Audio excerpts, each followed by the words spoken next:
안녕하세요. 전주대학교 신입생 여러분 환영합니다. 밝고 건강한 소통하는 문화 만들기란 주제로 성폭력 예방 교육을 진행하게 된 선순자입니다. 반갑습니다.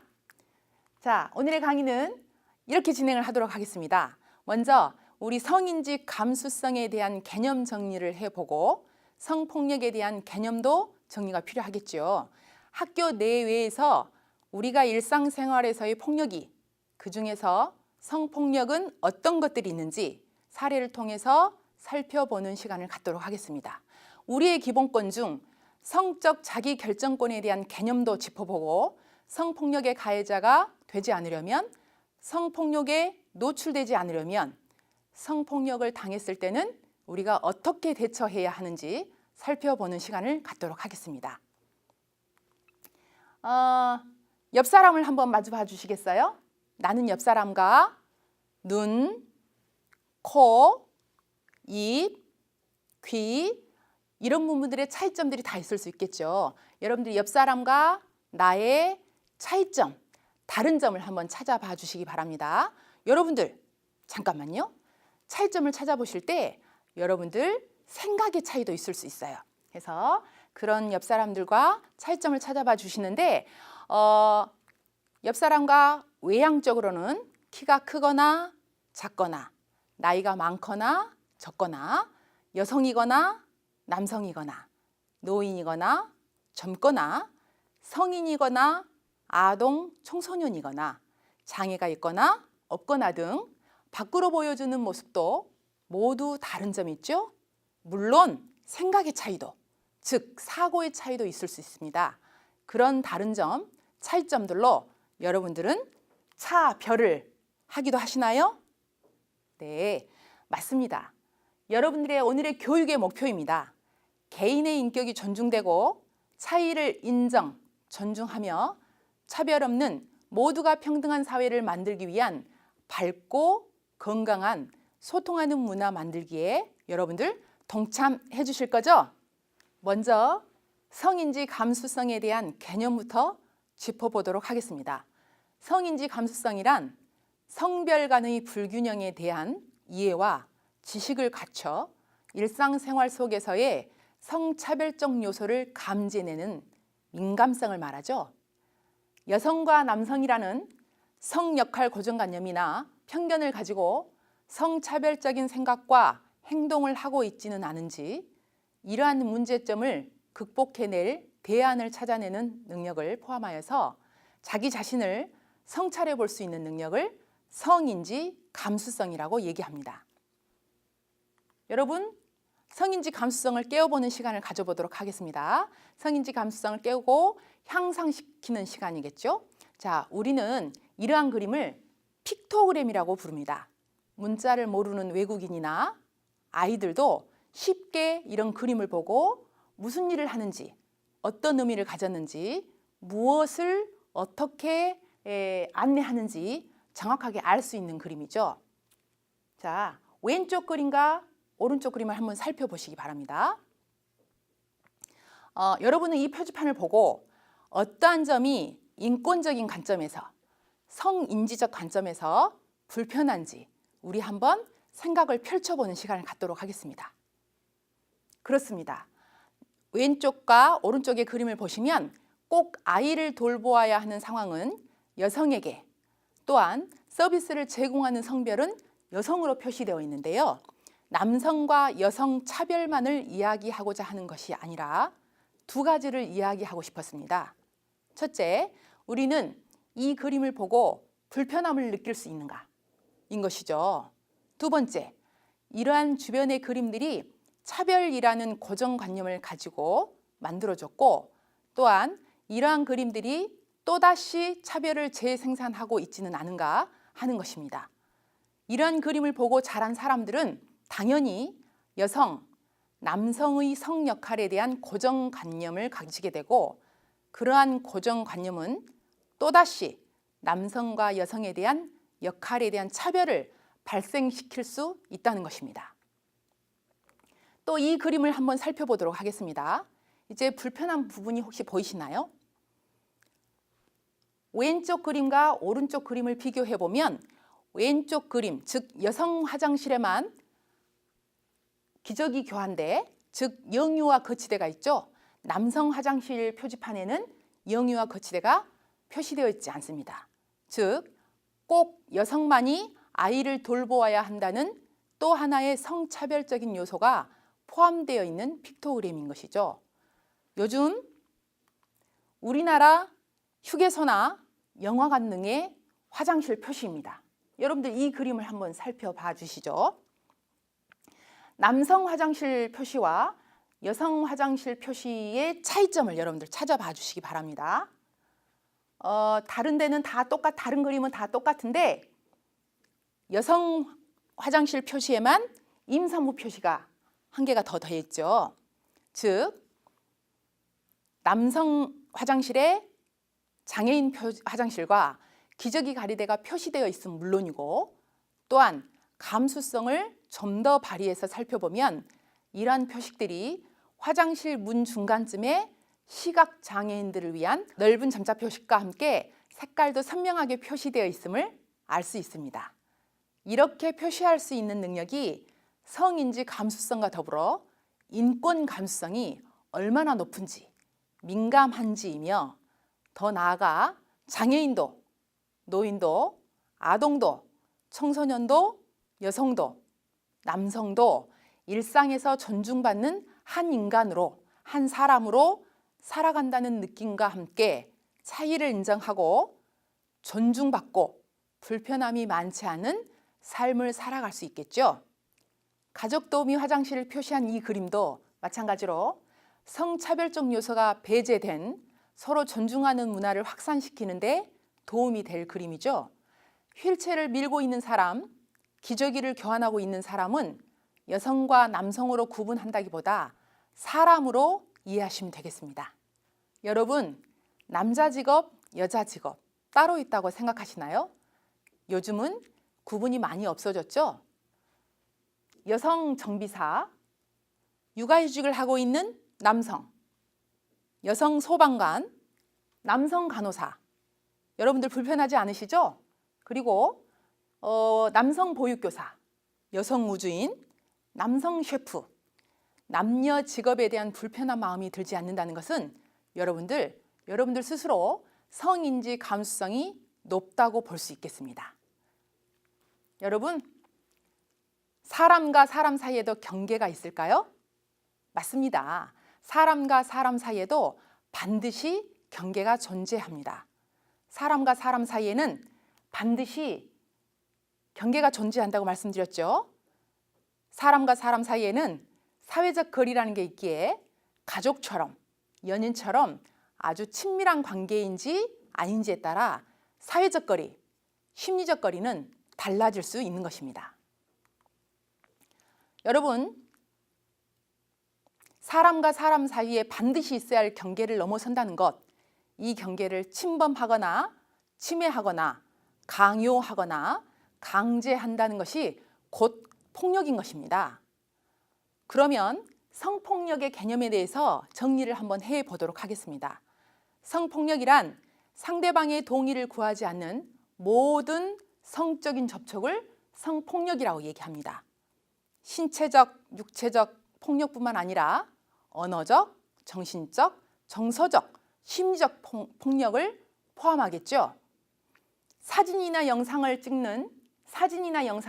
몰래 찍는 행동, 그리고 공중 화장실이나 목욕탕에서 훔쳐보는 행동, 10번 찍어 안 넘어가는 나무 있나 하면서 싫다는데도 계속 따라다니며 성적으로, 심리적으로 괴롭히는 행동 등이 모두 성폭력의 개념 속에 포함되겠죠. 여러분, 내가 상대방에게 성적인 의미를 보였을 때 상대방이 노라고 답을 했어요. 그러면 여러분들 노일까요? 예스일까요? 맞습니다. 여러분의 의견처럼 노라고 인식하면 되겠죠. 자, 그러면 상대방이 침묵했다면 노일까요? 예스일까요? 예스가 아니기에 여러분들 노라고 이해하시면 되겠습니다. 여러분들 어떤 면에서는 여러분들 데이트 중에 상대방이 침묵하였다라는 것은 암묵적인 동의가 있을 것이다 라고 이해하시는 분들이 있습니다. 그 침묵은 암묵적인 동의가 아니라 동의를 해야 되는지 여부, 노를 정확하게 해야 되는지 여부를 고민하는 중이기 때문에 여러분들 동의라고 yes라고 이해해서는 크게 문제가 될 소지가 있기 때문에 침묵은 적극적인 동의가 아니기에 no라고 이해하시는 게 맞습니다. 여러분 여기서 상대방의 동의함은 only yes mean yes, 즉 적극적인 동의만이 동의라는 거 인지하시기 바랍니다. 즉 동의라는 것은 상대방의 적극적인 선택이나 확실한 의사표현이 있을 경우에만 동의가 된다는 것을 여러분들 확실하게 다시 한번 인지해 주시기 바랍니다. 그렇다면 성폭력은 왜 일어날까요? 폭력은 여성이 남성에게, 남성이 여성에게의 패러다임을 떠나서 권력을 가진 자가 권력을 갖지 못한 자에게 가해지는 것이 폭력인 것이죠. 여기서의 권력이라 함은 물리적인 권력뿐만 아니라 경제적, 심리적인 부분에서도 권력을 가진 자와 갖지 못한 자가 존재할 것이고, 예를 들면 선배냐 후배냐의 차이, 교수냐 제자냐의 차이, 직책, 학력, 사회적 지위 등이 모두 권력에 포함됩니다. 자, 성폭력은 왜 일어날까요? 즉 권력을 이용해서 성적인 의미가 부여된 행동으로 상대방에게 성적 혐오감, 수치심, 불쾌감을 주었을 때는 성폭력이 되는 것입니다. 상대방의 동의를 구하지 않은 모든 성적 접촉을 폭력이라 개념화한 것이죠. 그렇기 때문에 상대방을 무시하는 태도나 생각 때문에 성적 폭력이 나타나는 것이고, 대한민국 사회에서는 상대방의 언어적, 비언어적 표현을 곡해하는 경우가 많이 있죠. 그래서 성폭력이 이루어지는 경우가 많습니다. 좋으면 좋다, 싫으면 싫다라고 이해해야 되는데 좋은데 싫은 척 한다고 이해하는 비뚤어진 성문화 때문이기도 하고, 여자니까, 남자니까 하는 성별 고정관념이 결국은 성적 폭력으로 이어지는 경우가 있지 않나 생각해 봅니다. 여러분들은 어떻게 생각하시나요? 자, 앞서 말씀드렸다시피 권력의 차이로 인해 발생하는 폭력의 피해는 여성뿐만 아니라 남성을 포함해 차별을 겪는 모든 이에게 해당되는 이야기입니다. 이것은 남성과 여성을 성적 관계로만 규정한다는 점에서 성차별적이라는 비판을 받고 있죠. 즉, 분리가 답이 될 수 없다는 사실을 우리는 누구보다 잘 알고 있습니다. 자, 당신은 누구를 돕겠습니까? 자, 일상에서의 사례를 통해 폭력적인 행위들을 살펴보는 시간을 갖도록 하겠습니다. 클럽에서 친구를 성추행하거나 그 상황을 방관하고 사진을 찍는다든지의 모습이죠. 여러분이 클럽에서 즐거운 시간을 보내다가 우연찮게 이런 상황을 보게 되었습니다. 여러분은 누구를 돕겠습니까? 업무 중 권위를 가진 교수님이나 선배님이나 직장 상사, 이런 사람이 부하 직원, 예를 들면 조교나 학생이거나 후배이거나 이런 권위를 갖지 못한 자에게 성적 추행을 하는 행동이죠. 한 번이라도 할지라도, 한두 번이라 할지라도 부하 직원의 입장에서는, 후배의 입장에서는 팀장님, 교수님 상당히 불쾌합니다, 선배님 상당히 불쾌합니다 라고 자신 있게 말을 못할 수도 있는 상황을 여러분이 보게 된 경우입니다. 여러분은 누구를 도와주시겠어요? 강의실 이동 중 핸드폰으로 야한 영상을 보거나 이성 친구들을 성적 대상화하는 등 야한 성적 농담을 주고받는 친구를 보게 되었습니다. 여러분들은 어떤 행동을 취하시겠습니까? 이런 경우는 극히 드물지만 데이트 중 강간을 위한 약물을 타는 모습을 여러분들이 우연찮게 보게 되었습니다. 당신은 누구를 돕겠습니까? 여러분이 아무것도 하지 않는다면, 당신이 아무것도 하지 않는다면 여러분들은 가해자를 돕는 것입니다.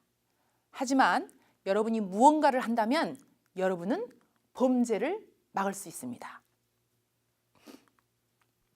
바텐더에게, 친구에게, 권위자에게, 주변인에게, 가해자에게 말해준다면 여러분들은 범죄를 막을 수 있고 피해자를 구할 수 있습니다. 한 사람의 인생을 구할 수 있습니다. 여러분들은 누구를 돕겠습니까? 여러분들이 주변의 상황에 관심을 가져준 것만으로도 많은 사람이 인권적인 삶, 사람다운 삶, 인간다운 삶을 살 수 있도록, 인간답게 살 수 있도록 하고 생명을 구하는 일을 할 수 있습니다. 여러분들 함께 해 주십시오. 이게 위드입니다. 여러분들 옆집에 도둑이 들었어요. 도둑이야! 라고 외침을 듣고 여러분들이 옆집에서 불을 탁 켜준다면 그 불을 켜는 것만으로도 도둑이 도망갈 수 있게 하는 효과가 있다고 하죠. 방관자의 효과죠. 어려움에 처한 사람을 돕지 않게 되는 현상. 여러분 성폭력 현장을 목격했다면 여러분들 방관자가 되지 말고 방관하지 말고 누군가가 도와주겠지 하지 말고 적극적으로 개입하여서 멈추도록 하게 해 주십시오. 여러분들 방관자가 아닌 지지자가 되어 주시기 바랍니다. 여러분들 함께 할 수 있습니다. 강도를 당했을 때 우리는 강도를 나쁘다 하죠. 피해자에게 왜 강도를 당했어? 너가 잘못했구만 하지 않죠. 우리는 혹시 성폭력 가해자에게는 술을 먹었으니 그럴 수도 있지 라고 가해자를 대변해 주고 있지는 않은지, 성폭력은 분명히 피해자의 책임이 아닙니다. 그럼에도 불구하고 피해자에게는 너에게 책임이 있어. 왜 거부하지 않았어? 왜 밤늦게 술을 많이 마셨어? 왜 밤늦게 짧은 옷을 입고 밤늦은 시간에 술을 많이 마시며 돌아다녔어? 등등 피해자에게 책임을 묻고 있지는 않은지 우리 자신을 뒤돌아볼 필요가 있습니다. 여러분, 강도를 당한 피해자가 트라우마를 털고 일상으로 충분히 돌아올 수 있도록 주변에서 심리적 지원을 해주죠. 그렇듯이 성폭력 피해자에게도 죽을 만큼 힘든 트라우마를 털고 일상으로 돌아와 살아갈 수 있도록 여러분들의 적극적인 지지가 필요합니다. 유명한 스케이트 선수가 코치에게 17살 때부터 성폭행을 당했다고 며칠 전부터 방송에 계속 나오고 있죠. 그 선수에게 싫으면 그때 말했어야지. 왜 이제 와서 신고를 하고 그래? 모르는 사이도 아니고 등으로 우리는 얘기하지 않더라고요. 그동안 얼마나 힘들었을까? 힘내라. 당신은 혼자가 아니다. 코치 나쁘다. 코치를 욕해주고 하는 등 그런 행동들이 그 선수를 다시 일어서게 해주는 원동력이 될 것입니다. 우리도 일상에서 우리 주변에서 성폭력에 노출된 사람들을 알게 되면 그들이 꼭 신고할 수 있도록 여러분들이 도와주시기 바랍니다. 피해자 한 사람 한 사람 모두가 신고를 해야만 폭력은 줄어들고 피해자들이 심리적으로 살아낼 수 있지 않을까 싶습니다. 혹시 여러분들 그루밍이라고 들어보셨습니까? 성적 착취를 목적으로 아동이나 청소년과 사전에 친밀한 관계를 맺어두는 행위를 말하는데 다듬다, 길들이다로 해석됩니다. 사전에 피해자와 신뢰 관계를 형성해 성적 폭력이 쉽게 이루어지도록 만들고 폭력이 시작된 뒤에는 이를 은폐하기 위해 하는 해요나 협박 등의 행위 전반을 그루밍이라고 얘기하죠. 여러분 주변에 그루밍으로 인한 성적 폭력이 이루어진 듯한 사례를 발견하시면 그들이 피해자가 신고할 수 있도록 여러분들이 적극적으로 지지해 주시고 도와주시기 바랍니다. 우리 주변에서 미투 운동이 사회 각 분야로 확산될 수 있었던 것은 조직 내 수직적, 폐쇄적 구조 속에서 일상적으로 이루어진 성폭력에 대한 많은 사람들이 공감했기 때문입니다. 유도 선수도 미투 운동에 참여를 했고 태권도계에서도 미투 운동에 참여하고 있고 우리 주변에서 충분히 일어날 수 있는 폭력의 문제입니다. 혹시 그 폭력에 성폭력에 노출되었다면 피해자의 이야기를 귀 기울여 주시고 서로 도와주고 지켜주고 가해자에게 그러면 안 된다라고 말해주고 마음을 다해 정중하게 사과할 수 있게 해주는 등의 우리들의 노력이 필요하겠습니다. 이게 위드입니다. 여러분들이 함께 해주시기 바랍니다. 여러분, 오늘 학교 끝나고 집에 돌아가 보니 강도가 다녀간 듯해요. 강도가 나쁘다고 말하나요? 그 집에 안전장치를 강하게 해놓지 않았다고 집 주인을 탓하나요? 맞습니다. 우리는 강도를 나쁘다고 말하죠. 성폭력도 마찬가지입니다. 성폭력 가해자를 나쁘다고 말해야지 피해자에게 비난하거나 책임을 물어서는 안 되겠죠? 이게 위도입니다. 여러분들이 함께 해 주시기 바랍니다.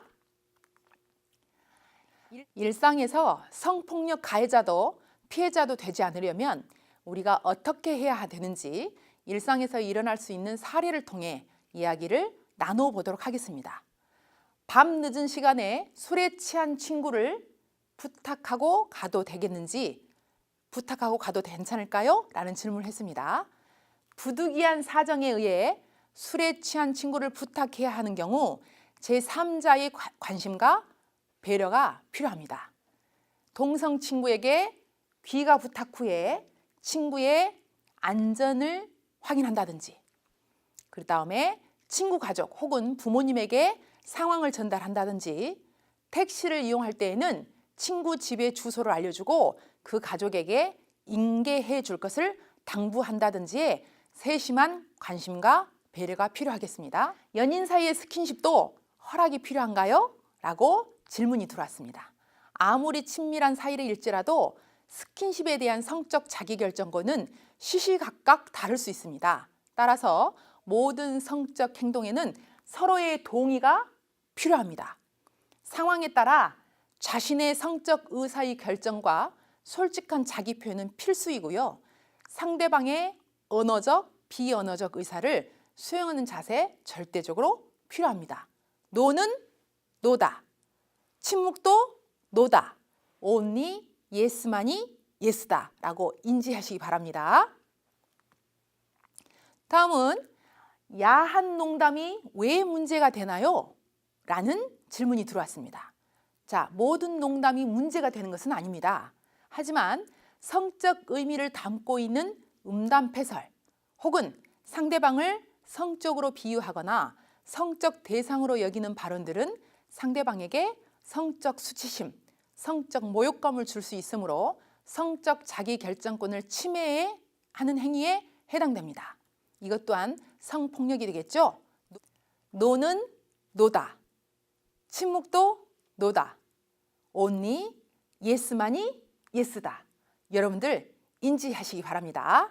자, 그럼 앞서 말씀드렸던, 앞서 언급한 성적 자기결정권이란 무엇일까요?